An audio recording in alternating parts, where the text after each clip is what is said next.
There are those the devil fights, and there are those the devil uses. There are two different things. The devil doesn't fight everybody. There are some he's using. And when the devil is using you, he will steal from you. So some of the people you see being publicly embarrassed, it's not warfare.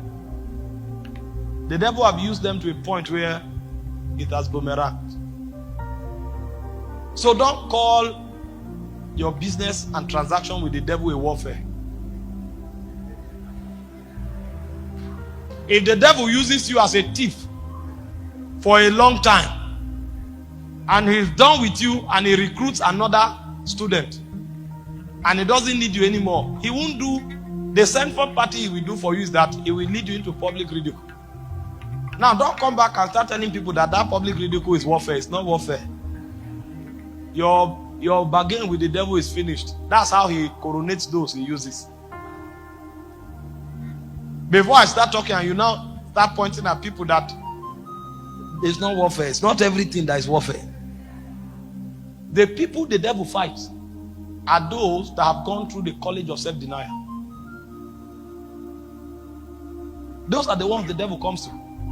If you study Matthew chapter 4, he came to Jesus. And when the devil comes to you, he checks first to find out if there is anything in you that fights to defend you. If he can't find anything, then he will know that you are a threat to his kingdom. Because if there is something the devil can bargain with you on, it means you are not a threat. He will use you. But when he finds that there is nothing in you, then you are a threat. That is when he will start fighting you. Because the devil comes to men first before he fights them. The ones he finds something in, he doesn't fight them. He negotiates with them. But when he can't negotiate with you, then he will fight you. So warfare is not for everybody. Warfare is for those who pass the class of self-denial. And there are three things the devil will fight in the last day. The first thing the devil will fight in the last day is your name. Because asset in this kingdom is not car and land. Asset in this kingdom is the level of influence you are able to wield in the spirit. That influence impacts the realm of men. And one of the signatures of that influence is the name that you have. That's why he said a good name is to be desired more than silver and gold. It is God himself that gives name to men. And the name God gives men is not for nomenclature's sake. It is based on the doors they can unlock, based on the scepter they carry, and based on the purpose that they are pregnant with. And so when it came to Abraham, he said, you shall no longer be called Abram, but you shall be called Abraham. Abraham is assumed father. Your purpose is that you'll be father of nations. And so you can't be an assumed father. You have to be a father indeed. So he gave him that name.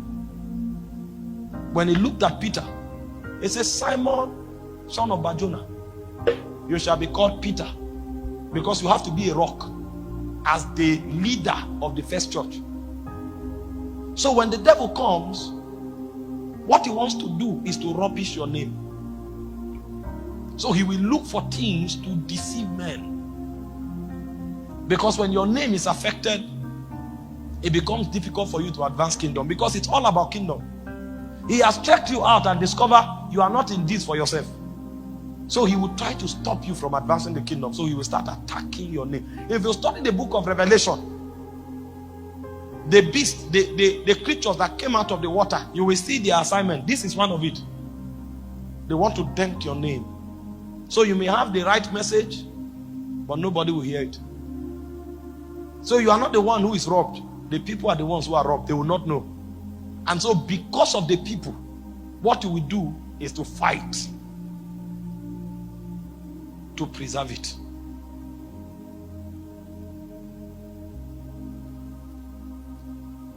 Don't be careless. Some of you have a name that imparts righteousness.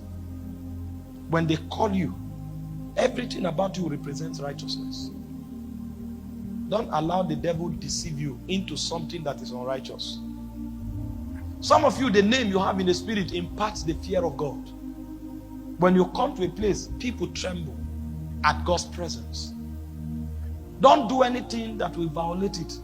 Because when I'm talking about a name now, I'm not talking about the politics and gimmicks of trying to appear good before men. No, it's not about men. It's about Zion. Because you will not be accused among men by the devil. It's in Zion. The devil will fight it. So your greatest warfare will be around you. But the way you protect your name is not through manipulation. It's not through canvassing for support.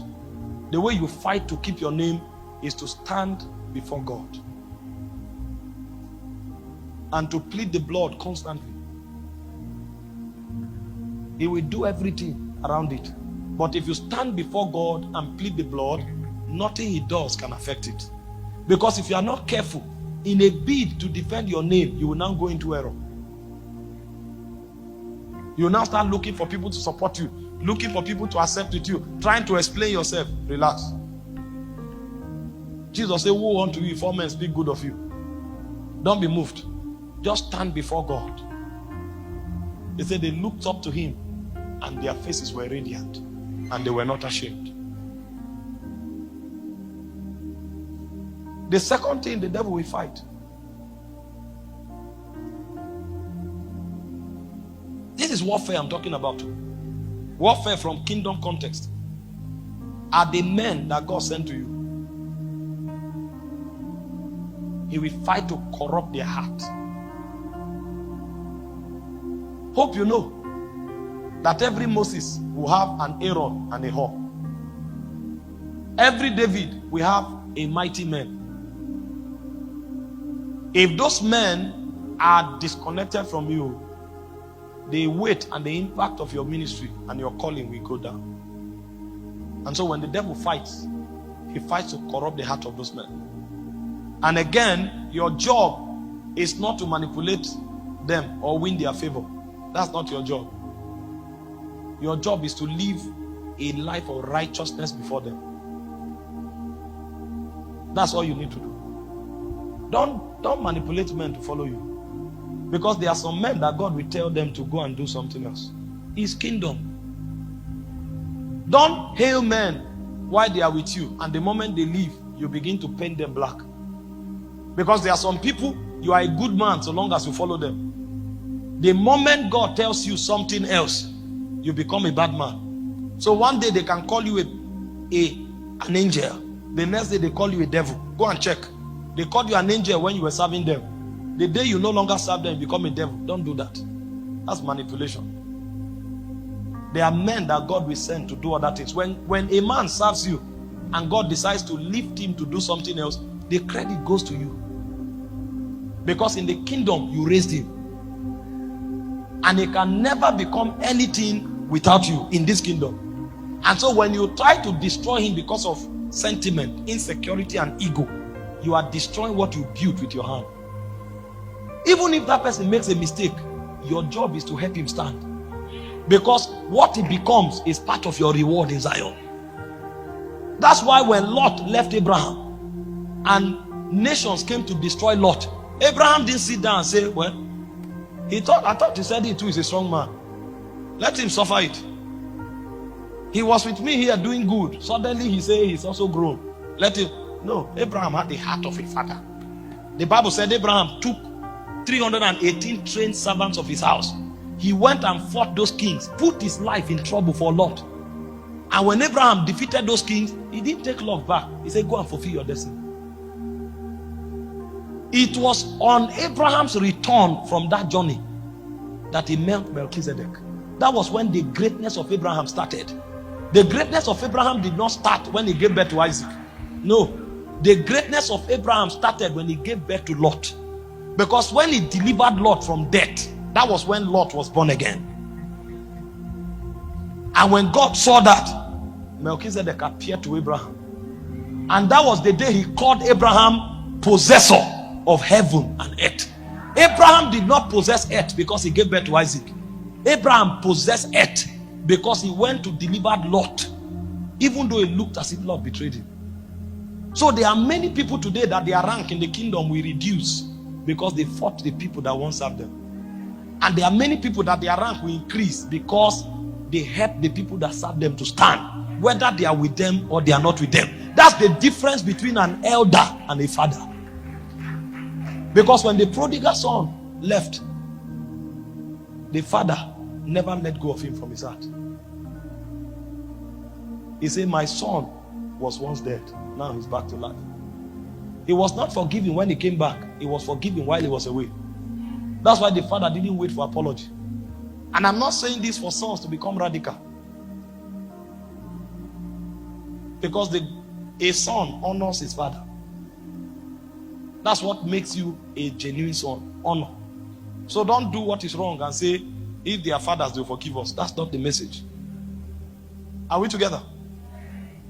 But the point I'm trying to make is that the devil will come to fight the men that God has given to you. If it's God that tell them, allow them. That's how you become great. You become great because many tribes come out of you. Some will be Issachars that have a prophetic heritage. Some will be Judas that have the heritage of kingship. Some will be Levites that have the heritage of priesthood.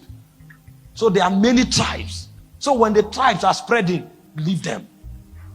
They may not even call your name, but they carry your DNA in the spirit.